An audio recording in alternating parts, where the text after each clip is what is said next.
international tourists face a lot of difficulties in getting visa. Tourism industry wants immediate implementation of e-visas as it would boost the inbound tourism by at least 25 to 50%. So the first and the foremost thing that we have asked for is to immediately implement e-visa.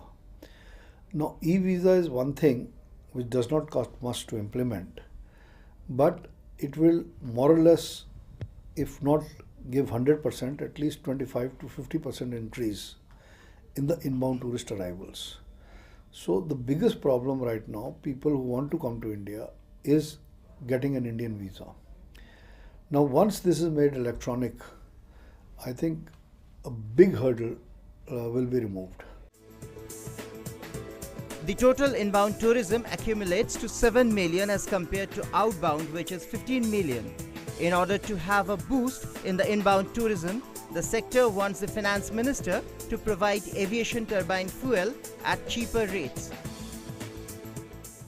More and more people will be encouraged to invest in the tourism industry. More and more people will come into this industry.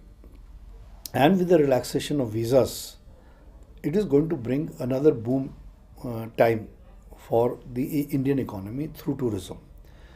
So this is the second most important point that we have done. The third most important point that we have mentioned, although it is not a central subject, it's a state subject, but the government has the power.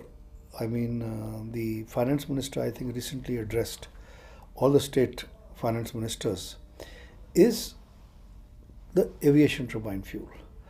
You see, it is cheaper for me to go to Bangkok, Kuala Lumpur and Singapore and Sri Lanka than to go to Bombay, Goa or Cochin. Because even though the distance is half, the airfares are 3 times to 4 times more. One of the major concerns among the tourism sector is inbound tourism, and it has great hopes from the finance minister.